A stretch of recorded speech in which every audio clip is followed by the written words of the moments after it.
요한복음 1장 14절 말씀부터 18절 말씀을 함께 봅니다. 요한복음 1장 14절부터 18절 말씀. 이제 우리 다 같이 함께 한 목소리로 말씀 받들어 읽습니다. 말씀이 육신이 되어 우리 가운데 거하심에 우리가 그의 영광을 보니 아버지의 독생자의 영광이요 은혜와 진리가 충만하더라. 요한이 그에 대하여 증언하여 외쳐 이르되 내가 전에 말하기를 내 뒤에 오시는 이가 나보다 앞선 것은 나보다 먼저 계심이라 한 것이 이 사람을 가리킴이라 하니라. 우리가 다 그의 충만한 데서 받으니 은혜 위에 은혜로라. 율법은 모세로 말미암아 주어진 것이요 은혜와 진리는 예수 그리스도로 말미암아 온 것이라. 본래 하나님을 본 사람이 없으되 아버지 품속에 있는 독생하신 하나님이 나타내셨느니라. 아멘. 건데요, 좀 더 기도해 봅시다. 오늘은 우리 예수님의 성육신과 더불어서 우리가 함께 살펴보면서 예수님의 성육신, 그게 도대체 뭘까? 성육신이라는 것은 우리에게 어떤 의미일까라고 하는 것을 함께 지난주에 생각해 봤고요. 아니, 작년에 생각해 봤죠. 올해는 1년이 지났어요, 벌써. 그래서 올해는 그러면 그 성육신의 원리를 따라 우리가 살아갈 때 우리의 삶 속에서 어떤 일들이 일어날까 하는 것들이죠. 예수님이 성육신하셔서 이 땅에 오셨을 때 어떤 일들이 일어났는가, 이것은 우리가 그 성육신의 원리를 따라 살아갈 때 우리의 삶에 어떤 일들이 일어나게 될 것인가 하는 것을 보여주고 있다는 거죠. 그래서 오늘은 여러분들과 함께 이 성육신의 삶을 통해서 일어날 일들을 우리가 함께 살펴보면서 은혜를 나누고자 합니다. 여러분, 먼저 성육신의 의미에 대해서 다시 한번 간단하게 요약을 해드리면, 성육신은 하나님께서 하나님이신 예수님이 인간이 되어 이 땅에 오셨다는 겁니다. 인간의 몸을 입고 이 땅에 오셨다. 그게 성육신이에요. 여러분, 이 성육신의 사건은 어떤 의미인가? 이것은 예수님의 자기 희생이라고 말했어요. 희생이 없이는 예수님은 이 땅에 올 수가 없었어요. 하나님의 영광 보좌 버리시고요, 그 무한하시고 영원하신 하나님, 전능하신 하나님이신 예수님이 이 제한된 이 세상에 오신다는 것, 인간의 몸을 입고 이 땅에 온다는 것, 이거는 철저한 자기 희생이 아니면 안 되었다는 거죠. 이 자기 희생이란 어떤 것인가? 하나님의 미랄로 썩어지는 정신이라고 얘기를 했잖아요. 그리고 자기 부인의 정신이며, 이 여러분 희생이라고 하는 것은 자기의 모든 권리를 포기하고 내려놓을 줄 아는 거라고 말씀을 드리지 않았어요? 그러니까 이 철저한 희생을 통해서 우리 주님은 성육신 하셨다라고 하는 거예요. 성육신의 의미는 바로 이거예요. 철저한 자기 희생이다. 두 번째로 성육신은 뭐냐 하면, 말씀이 육신이 되어 우리 가운데 거하셨다고 말하고 있어요. 우리 주님께서 왜 이 땅에 오셔서 인간이 되어 인간의 몸으로 인간과 함께 거하셨을까라고 하는 건데요, 이것은 채울하심을 위해서요. 예수 그리스도의 성육신은 채울하심이에요. 채울이란 무엇인가? 그것은 함께 아파하고 함께 고통스러워하는 거예요. 함께 울고 함께 웃는 거예요. 인생의 모든 비애와 슬픔을 함께 나누고 싶고 공감하고 싶었던 거예요. 그래서 우리 주님이 이 땅에 오셨다는 거예요. 인간이 되셨다는 거예요. 인간이 되지 않고는 인간의 그 비애를 함께 공감하고 나눌 수가 없으며 함께 채울할 수가 없는 거예요. 예수님은 우리가 당하고 있는 인생의 어떤 고난과 역경보다도 더 큰 고난을 당하신 줄 믿으시기 바랍니다. 예수님은 이미 죽음을 죽어보신 분이기 때문에 여러분, 우리가 경험하지 못한 고난까지도 그분은 다 겪으신 분이시라는 거예요. 그렇기 때문에 그분이 위로자가 되시는 것이고, 그렇기 때문에 그분만 생각해도 여러분, 우리에게는 소망이 있게 되어지는 것이고, 그분은 진정으로 우리를 채울하신 하나님이시라는 사실을 여러분 잊지 마시고 살아갈 수 있기를 바랍니다. 그분은 우리의 모든 인생의 아픔을 알아요. 이게 성육신이에요. 이게 성육신. 그래서 여러분, 우리의 이 성육신, 서로 아파하고 서로의 아픔을 함께 나누고 서로의 여러분 인생의 고통을 함께 나누고, 이런 것들이 우리 가운데 있어야 된다는 거죠. 이게 성육신의 삶이라는 거예요. 세 번째가 성육신은 낮아짐이라고 그랬잖아요. 예수 그리스도의 비하의 신분과 승귀의 신분 두 가지를 말씀하면서, 여러분, 우리 예수님은 낮아짐의 그 첫 번째 발걸음이 뭐였느냐 하면 바로 성육신이었다는 거예요. 그 성육신에서 십자가의 죽으심으로 낮아지고, 그 죽어서 무덤까지 내려가는 비하의 신분, 말구유에 탄생하시고, 말구유에 많은 건 목수의 가난한 아들로 태어나서 사셨고, 그리고 십자가에 죽으시고 무덤에 내려가신 사건은 예수 그리스도의 낮아지심의 사건이다. 이건 누가 할 일이다? 우리가 할 일이다. 그 다음에 누가 높이시기 시작하더라? 높이시는 건 하나님이 높이시더라. 예수님이 살려달라고 몸부림을 친 것도 아니에요. 나를 높여달라고 예수님께서 나 높여주세요, 높여주세요, 주님께 그런 일도 없어요. 그냥 예수님은 낮아져서 무덤까지 낮아진 거예요. 더 이상 낮아질 곳이 없어요. 그랬더니 그 이후부터는 하나님이 높이시기를 시작하는 거예요. 여러분, 낮아지시면 돼요. 이게 성육신의 원리예요. 그냥 나는 계속 낮아지면 돼요. 그러면 하나님께서 내게 낮아짐이 정하신 자리가 있어요. 여러분, 그 낮아지는 자리까지 내려가면 그 다음부터 하나님께서는 알아서 올려주셔요. 알아서 높여주신다니까요. 알아서. 그걸 내가 높아지겠다고, 내가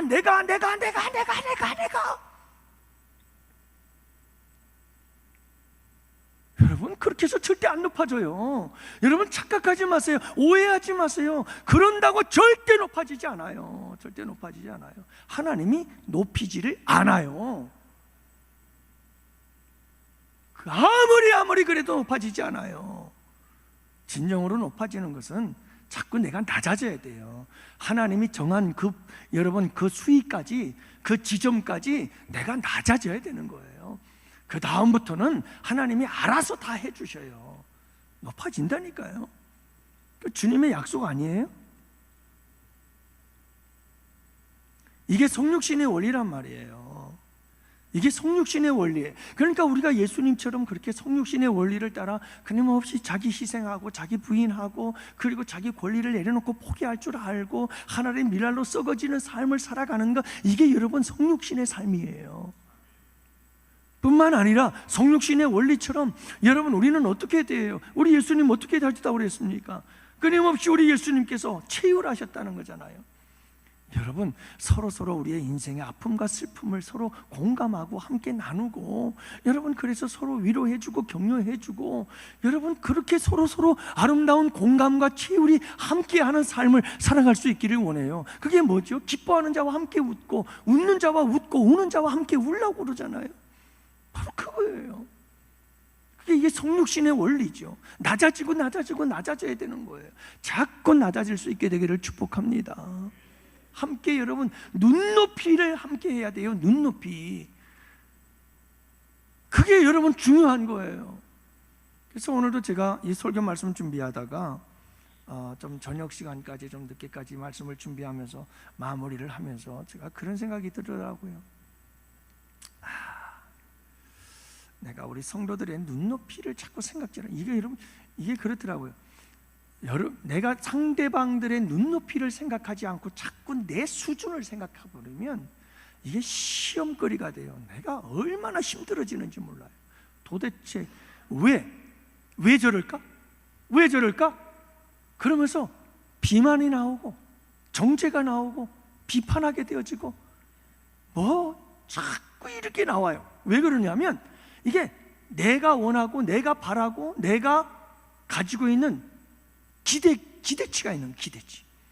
이 내 기준, 내 기대치를 가지고 생각하다 보니까 자꾸 막 화만 나는 거예요. 못 미치니까 그게 미쳐지질 않는 거예요. 그러니까 너무너무 막 속상하고 그게 안 되겠더라고요. 그래서 하나님께 기도했어요. 하나님, 죄송합니다. 이게 다 내 욕심이죠. 성육신의 원리는 내가 낮아지는 건데, 내가 아래로 내려가야 되는 건데, 자꾸 내가 이 위에서 내 기대치를 갖고 자꾸 뭐라고 그런다고 이게 될 일은 아니고, 그러니까 내 속에서는 자꾸 원망과 불평만 나오고 이게 문제가 생기더라고요. 그래서 여러분, 우리에게 중요한 것은 뭐냐 하면 끊임없이 채울하심의 은혜가 우리 가운데 함께할 수 있기를 원해요. 이것은 뭐냐 하면 내가 그 사람의 수준으로 내려가서, 그 사람의 눈높이로 내려가서 그 사람과 함께 아파하고 그 사람과 함께 슬퍼하고, 그러면서 그 사람의 손을 잡고 한 걸음 한 걸음 한 걸음 한 걸음 올라가서 구원의 역사를 이루신 것, 이게 우리 성육신 예수 그리스도의 구원의 방법이신 줄로 믿습니다. 이게 일어나야 되겠더라고요. 그래서 다 좀 더 내려놓고, 그래, 다시 한 걸음 한 걸음 시작하자, 이런 마음을 가지고 오늘도 기쁨으로 섰습니다. 여러분, 성육신의 원리는 낮아짐이잖아요. 그러니까 여러분, 우리는 낮아지면 되는 거예요. 이런 성육신의 원리를 따라서 우리가 삶을 살아갈 때 어떤 일들이 일어나게 되느냐, 오늘 본문에서 말씀하고 계시는 거예요. 여러분, 성육신을 하게 되면 영광의 역사가 나타나요. 영광이 나타나요. 영광이. 그래서 말씀이 육신이 되어 우리 가운데 거하심에 라고 말씀하셨거든요. 이 성육신의 역사가 어떻게 일어나느냐 하면, 먼저 성육신의 역사는 그냥 일어난 게 아니에요. 이 성육신의 역사가 일어나도록 만든 하나의 요인이 있어요. 그게 뭐냐 하면 순종이라고 하는 거예요. 여러분, 예수님께서 하나님의 뜻, 하나님의 말씀에 대한 순종이 없었더라면 이 성육신의 사건은 일어날 수가 없는 거예요. 하나님께서 원하시고 바라는 뜻을 따라서 예수님께서 자원하는 심령으로, 감사와 기쁜 마음으로 자원해서 이 세상에 오신 거예요. 그리고 십자가를 향해서도 자원하는 마음으로 우리 주님께서 나아가신 거예요. 그 모든 것이 우리 하나님에 대한 예수 그리스도의 순종이에요. 성육신이 하나님에 대한 예수 그리스도의 순종을 통해서 성육신의 역사가 일어나게 된 줄로 믿습니다. 그러니까 여러분, 이 성육신의 사건은 순종의 사건이었던 거예요. 순종을 통해서만 만들어지는 사건이에요. 순종이 없으면 성육신의 사건이 있을 수가 없는 거예요. 여러분, 성육신을 순종의 열매라고 하는 것을 잊지 마세요. 순종을 통해서 성육신의 역사가 일어나게 됐다는 거예요. 그래서 여러분, 우리에게 중요한 것은 바로 이거예요. 우리가 낮아지고 권리를 포기하고 채울하고, 그리고 여러분, 우리가 자기를 희생하고 이렇게 할 때에 우리 가운데 이 성육신의 역사를 이루어 나갈 때, 이것은 뭘 통해서 이루어지는 거죠? 순종을 통해서 이루어지는 거예요. 이게 순종이 없으면 이런 성육신의 역사는 우리 삶 속에 일어나지 않는다니까요. 절대 안 일어나요. 절대 안 일어나요. 주님 앞에 나를 쳐서 복종시켜야 되는 거예요. 그래야 거기에 자기 희생도 일어나고, 거기에 채울하심도 나타나고, 거기에 낮아짐도 나타나고, 이런 성육신의 삶의 역사들이 일어나게 되는 거예요. 이게 순종 없이는 안 된다니까요. 절대 안 돼요. 절대 안 돼요. 이렇게 여러분, 순종을 통해서 우리가 하나님의 말씀과 하나님의 뜻에 대해서 순종할 때 우리의 삶 속에 성육신의 역사가 일어나요. 자기 희생의 역사가 일어나고, 채울의 역사가 일어나고, 겸손해지고 낮아지는 역사가 일어나고, 이런 성육신의 삶의 역사가 일어나게 되는 거예요. 그때 나타나는 게 뭐냐 하면 영광이 나타나요. 그래서 말씀이 육신이 되어 우리 가운데 거하시며 우리가 그의 영광을 보니, 그의 영광을 보니 아버지의 독생자의 영광이다, 이렇게 얘기를 하는 거예요. 여러분, 이 독생자의 영광은 곧 하나님의 영광인 거예요. 예수 그리스도는 당신의 영광을 통해서 하나님께 영광을, 하나님의 영광을 이 세상에 나타내려고 오셨다, 이 말이에요. 그래서 예수님이 성육신하여 이 땅에 왔을 때 예수 그리스도 성육신하신 그분에게 어떤 역사가 나타나면 영광이 나타나기 시작하는 거예요. 영광이, 독생자의 영광이요, 아버지의 영광이요, 하나님의 영광의 역사들이 나타나서 많은 사람들에게 보여지기 시작하더라, 이 말씀이에요. 여러분, 우리에게 중요한 것이 있어요. 성육신 할 땐 영광이 나타나요. 성육신 속에 영광이 나타나요. 하나님의 영광이 나타나요. 여러분, 여기서 우리는 한 가지 원리를 발견해요. 그게 뭐냐 하면, 여러분, 로고스인 말씀이 말씀으로 그냥 있으면 아무런 영광이 나타나지 않아요. 그런데 이 말씀이 순종으로 성육신할 때, 그때 비로소 하나님의 영광이 나타나게 되어 있어요. 하나님의 말씀이 성경 말씀 속에 들어있으면 그 말씀은 성육신을 통한 하나님의 영광을 나타낼 수가 없어요. 성경의 말씀이 우리 머릿속에만 가득 차 있다고 해서 그것이 여러분 하나님의 성육신의 역사와 함께 영광을 나타내는 게 아니에요. 이 성경의 말씀이, 내 머릿속에 있는 이 성경 말씀이 순종이 되어질 때 성육신을 통해서 하나님의 영광의 역사가 나타나게 되는 줄을 믿으시기 바라요. 여러분, 이게 이 성육신을 통해서 하나님께서 나타내시고자 하는 놀라운 역사예요. 그러니까 여러분, 우리가 하나님의 영광은 말씀이 성경 안에 있을 때 나타나는 게 아니라 그 말씀이 나의 삶을 통해서 성육신되어 삶을 통해서 나타날 때 여러분 그 삶을 통해서 하나님의 영광이 나타나게 되는 줄을 믿으시기를 바랍니다. 말씀이 그대로 있으면 절대로 하나님의 영광이 나타나질 않아요. 그런데 말씀이 성육신해야 돼요. 뭘 통해서? 순종을 통해서, 삶을 통해 나타나야 돼요. 성육신은 말씀이 나타나는 거예요. 보여지게 나타나는 거예요. 그래 여러분, 우리 순종을 통해서 하나님의 말씀이, 성경 속에 있는 말씀이, 내 머릿속에 있는 말씀이 순종을 통해서 삶을 통해 성육신 되어야 돼요. 나타내야 돼요. 그때 뭐가 나타난다고요? 하나님의 영광이 보여지고 하나님의 영광이 나타나게 되는 거예요. 그래서 다른 사람들이 하나님의 영광을 보게 돼요. 야, 하나님이 저런 분이구나, 하나님이 저렇게 역사하는구나 하고 하나님의 그 영광이 나타나게 되는 줄 믿으시기를 바랍니다. 그래서 여러분, 말씀이 순종을 통하여 성육신 될 때 그 말씀이 빛을 발하고 그 말씀이 능력이 나타나고 그 말씀이 영광의 빛을 비추어서 하나님의 영광을 나타내게 되는 줄 믿으시기 바랍니다. 이거예요. 그럴 때 세상 속에 하나님의 영광의 빛이 비치고 세상 속에 하나님의 영광이 나타나서 하나님 앞에 한없는 영광의 역사가 올려지게 되어지는 거지요. 하나님의 영광이 나타난다는 뭘까요? 하나님의 능력이 나타나는다는 거죠. 하나님과 치유의 회복의 역사가 나타나는 것이고 하나님의 사랑이 나타나는 거고 하나님의 구원의 역사가 나타나는 거죠. 여러분, 이런 역사들이 나타나는 거예요. 하나님의 재창조, 새롭게 하는 변화의 역사가 일어나는 거예요.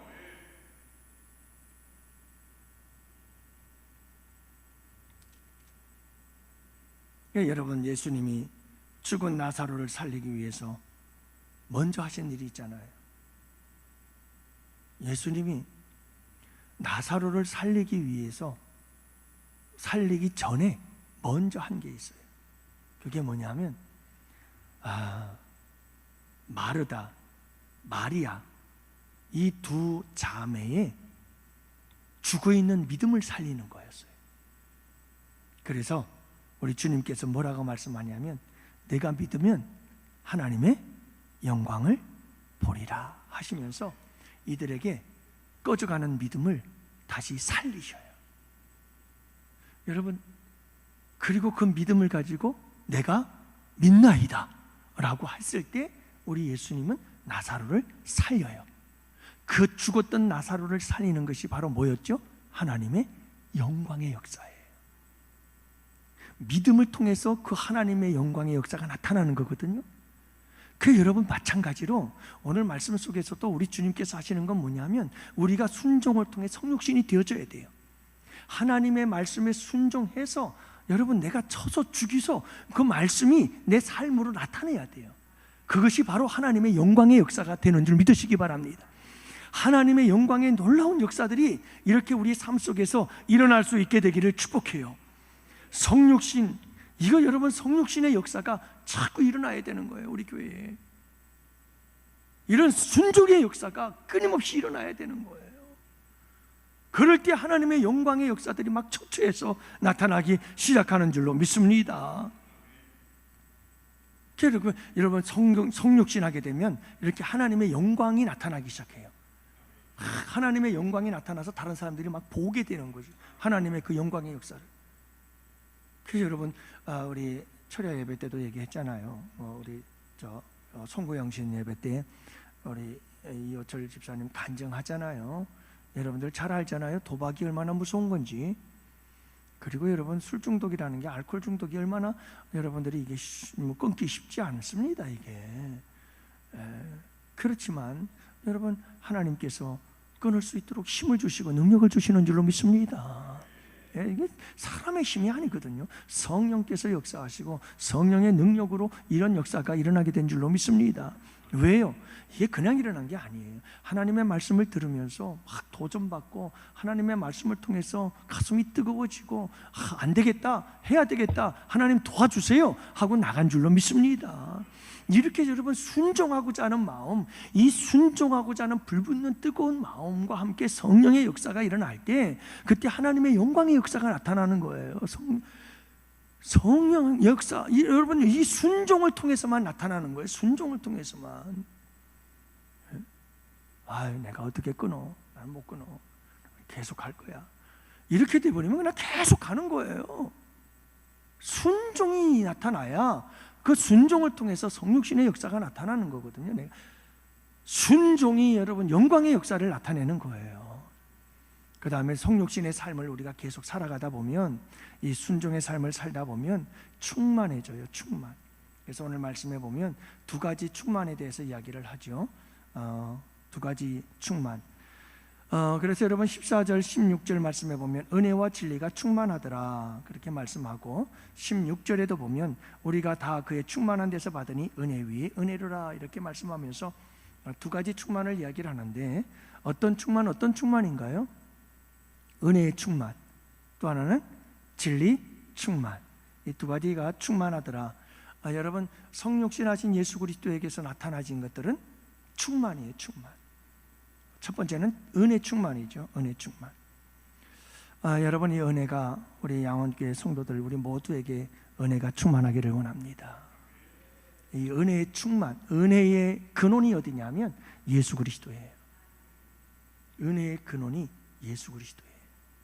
예수님에게서 이 은혜의 샘물이 막 솟아나요. 그래서 우리가 이 은혜의 샘물에서 은혜를 퍼먹어야 돼요. 은혜 위에 은혜로라. 우리가 받으니 받아야 되거든요. 받아야 돼요. 예수 그리스도를 통해서 우리가 그 은혜를 받아야 돼요. 그 은혜를 받아서 그 은혜가 차고 넘쳐서 흘러가야 돼요. 그래서 이 세상을 적셔야 되는 거예요. 이 세상에 주님의 은혜로 가득 채워야 되는 거예요. 그렇게 할 수 있는 우리 양원교회가 되기를 축복하고 우리 성도들이 되시기를 바랍니다. 은혜가 뭐죠? 은혜는 자격이 없어요.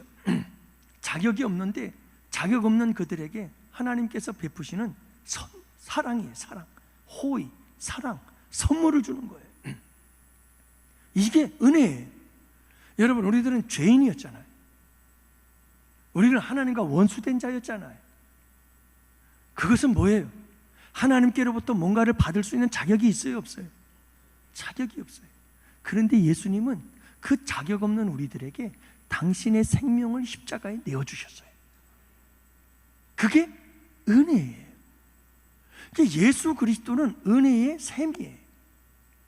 이 은혜는 마시고 여러분들이 아무리 우리 모든 성도들이 마시고 우리 교회가 여러분 1000명, 10,000명, 10만 명이 되어서 퍼마셔도 그 은혜의 샘은 마르는 법이 없어요. 오히려 더 콸콸콸콸 쏟아져 나오는 은혜예요.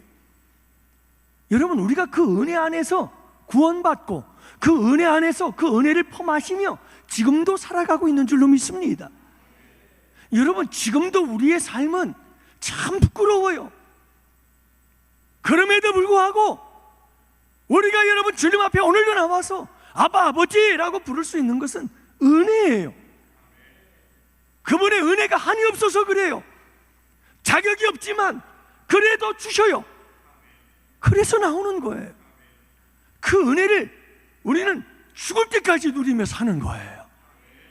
여러분, 그래서 예수님에게는 이 은혜가 충만한 거예요.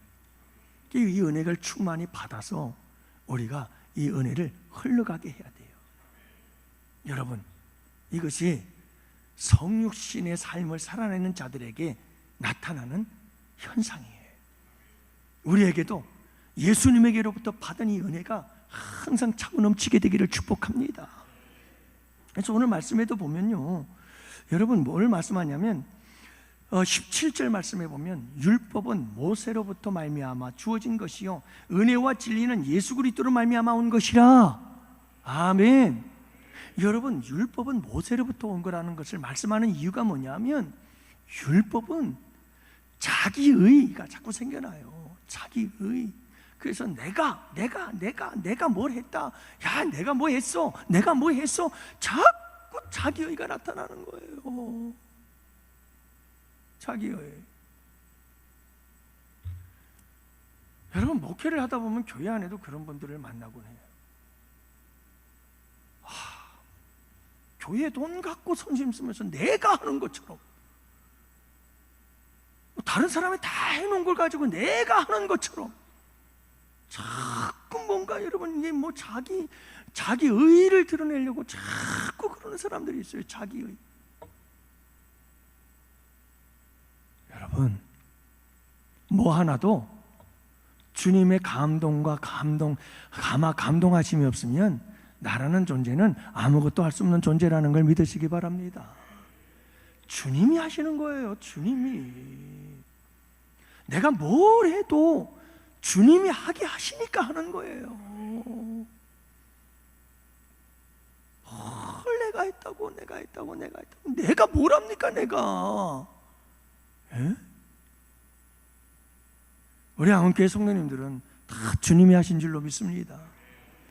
율법주의자에 빠져버리면 제일 먼저 나타나는 특징이 뭐냐면 자기의. 기도도 다 자기가 한 거예요. 기도 많이 해놔.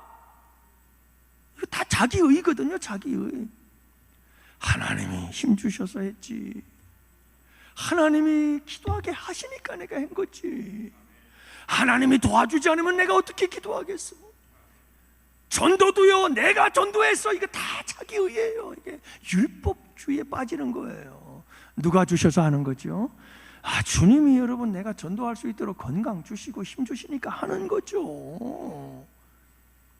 제가 늘 말씀드리잖아요. 우리 교회 여러분, 뭐 3년 동안에 한 70여 명씩 이렇게 우리 주님께서 매년마다 보내주시고, 그렇게 여러분 뭐 한 200여 명 보내주신 가운데 또 떠나신 분들도 계시고, 뭐 그렇게 해서 그죠, 그래도 성장하고 발전해 가는 거 다, 여러분, 이게 다 주님의 은혜죠.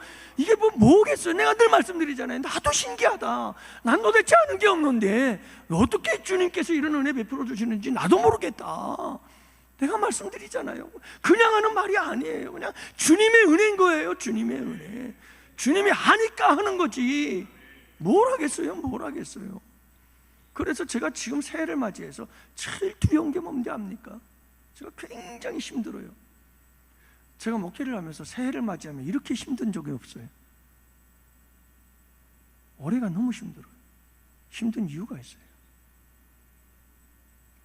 제가 지금 영적인 싸움을 싸우고 있거든요. 그게 왜냐하면 하나님, 올해도 성장해야 되나? 올해도 부흥해야 되나? 하나님, 어떻게 해야 될까요? 내가 뭔가를 자꾸 하려고 하는 거예요. 내가 뭔가를 해야만 될 것 같은 거예요. 그렇게 해야 올 한 해도 부흥과 성장의 역사를 이루어 갈 수 있을 것 같은 거예요. 그러다 보니까 불안해지기 시작해요. 이거 우리 성도들이 따라주지 않으면 안 돼. 그리고 이거 우리 교회가 성장하지 못하게 되면 이제 내 목회는 어떻게 되는 거지? 이런 불안이 찾아오면서 이걸 어떻게 해야 될까? 막 초조해지고, 새해를 시작하면서부터 막 주님께 기도하고 있어요. 주님, 내가 하나요? 재작년에도 작년에도 내가 했나요? 주님, 난 아무것도 한 거 없어요. 주님이 다 하셨잖아요. 새해에도 주님이 해주세요. 주님이 일하실 줄 믿습니다. 난 아무것도 못합니다. 주님이 해주세요. 그러면서 지금 영적 싸움을 싸우면서 이겨나가고 있는 거예요. 여러분, 뭐 누가 합니까? 누가? 율법주의자들은 그래요. 율법주의에 빠지면요 항상 자기의에 빠지고, 자기의에 빠지니까 그 다음부터 나타나는 게 뭔지 아세요? 나 기도 많이 하는데, 나 전도 많이 하는데, 나는 이렇게 깨끗한데 넌 왜 그렇게 더럽니? 나는 기도 이렇게 많이 하는데 넌 왜 기도 안 하니? 나는 이렇게 열심히 헌금 생활하는데 너 헌금 생활 왜 안 하니? 내가 참 정말 제 입에서도요 이런 정죄들이 얼마나 많이 나오는지 몰라요. 이게 다 자기 의에 빠져서 의. 이게.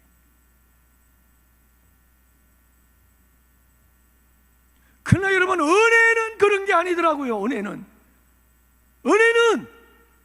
자격이 없는 자에게 주시는 사랑인 줄로 믿습니다. 사랑은 사랑인데 당신의 생명까지도 내어줄 만큼의 사랑, 그게 여러분 예수 그리스도의 은혜인 거예요. 그래서 율법주의에 빠지면 안 된다는 것을 말씀하고 있는 거예요. 예수님께서도 17절 말씀에 자기 의에 빠져서 나는 이렇게 하는데 너는 그게 뭐냐 막 이렇게 되는, 내 마음속에도요 이런 마음이 막 굴뚝굴뚝굴뚝 막 생겨나고요, 여기까지 올라오고요, 순간순간 그래요. 순간순간. 근데 은혜는 그게 아니더라고요. 은혜는 그게 아니에요. 자격 없는 자들에게 한없이 부어주시는 사랑이야. 내가 그 사랑을 받았어. 내가 그 은혜를 받고 있어. 앞으로도 내가 쭉 그 은혜를 받을 거야. 그러니 나도 베풀어야지. 할렐루야. 우리 여러분 그렇게 삽시다. 여러분, 이게 성육신 하는 자들에게 주어져요. 예수님처럼 성육신의 삶을 살아갑시다. 하나는, 마지막 두 번째로는 우리에게 진리가 충만해진다고 그랬잖아요. 여러분, 같은 말씀입니다만은 우리에게 중요한 것은 진리가 충만해지기를 축복해요. 예수님에게 진리가 충만해졌던 것은, 이것은 예수님이 진리가, 하나님의 말씀이 예수님의 머릿속에 꽉 차서 하나님의 마음, 하나님의 뜻, 하나님의 말씀, 모든 것을 예수님이 다 알고 있었기 때문에 진리가 충만하다는 말이 엄밀하게 따져서는 아니에요. 일부분은 맞아요. 그래서 여러분, 우리 예수님께서 진리가 충만한 것은 전인적이라는 거예요. 전인적. 그래서 우리 예수님은 하나님을 알아요. 완벽하게 알죠. 여러분, 예수님은 하나님의 진리 자체이시니까요. 그런데 그 아는 것만으로도 놀라운 역사지만, 안다고 해서 그게 예수 그리스도가 진리로 충만한 모습은 아니에요. 우리 예수님은 진리를 지적으로 알아요. 이건 이성적인 영역, 지성의 영역이에요. 알아야 돼요. 그 알고 하나님의 말씀을 아니까 막 예수님의 마음이 뜨거워져요. 누구처럼? 엠마오 마을로 내려가던 두 제자가 예수님의 말씀을 들을 때 가슴이 뜨거워지지 않더냐 하는 것처럼, 말씀을 들을 때 막 가슴이 뜨거워지는 역사. 그 다음엔 우리 주님께서 그 말씀을 어떻게 하냐면 실천하시는 거예요. 그 말씀대로 행하시는 거예요. 그 말씀에 따라 순종하는 거예요. 그래서 여러분, 오늘 말씀에도 보면 우리 예수님께서 여러분 순종해서 이 땅에 오셔서 성육신하고 순종하고 하나님의 뜻대로 행하고, 그러니까 진리가 충만하다는 말은 예수 그리스도를 볼 때 진리가 충만한 게 보이는 거예요. 왜냐하면 그 말씀이 그대로 그의 삶 속에서 다 드러나니까요. 그래서 그 진리가 숨어있는 진리가 아니라 그 진리가 나타나고 보여지는 진리였던 거예요. 그래서 여러분, 제자들이 예수님을 바라보니 은혜와 진리가 충만한 거예요. 그처럼 보이는 거죠. 보이는 거죠. 우리 아원교회 성도 여러분들에게 이와 같이 진리가 충만해지기를 축복합니다. 그냥 지식적으로 아는 진리가 아니라, 여러분, 그 말씀이 우리의 가슴을 뜨겁게 하고 이어서 결단하고, 그래서 그 말씀대로 순종하기를 나아갈 때 성령께서 도우시고 역사하셔서 여러분 그 말씀이 우리의 삶 속에서 나타내지고 보여질 때, 그때 여러분 진리가 충만해지는 역사가 나타나게 되는 줄로 믿습니다. 예수 그리스도께서 그러셨던 것처럼 우리도 여러분 이 세상을 살아갈 때 이런 진리로 충만해지는 귀한 성도들 다 되실 수 있기를 주님의 이름으로 축복합니다. 그래서 오늘 여기서 말씀을 정리하도록 할게요. 여러분, 우리 성육신의 삶을 삽시다. 성육신, 자꾸 여러분 우리가 희생하고 채율하고 낮아지고 이런 성육신의 원리를 따라 우리가 순종하며 계속해서 살아가야 돼요. 살아가면 하나님의 놀라운 영광이 나타나요. 여러분, 우리 교회에 영광의 역사가 나타나요.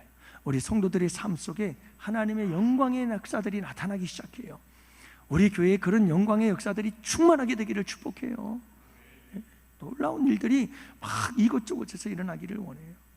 그리고 함께 나누고 고백하고 간증하고 구역구역마다 다 막 그런 역사들이 일어날 수 있기를 원해요. 그 여러분, 그뿐만이 아니에요. 은혜가 충만해지는 거예요. 우리 양원교회에 은혜가 충만해져야 되잖아요. 여러분, 이 율법이 충만해지면 안 되잖아요. 은혜가 충만해지는 거예요. 은혜가 충만해지고. 뭐가 충만해져요? 진리로 충만해져가지고 진리가 차고 넘쳐서 어디로 흘러가는 거죠?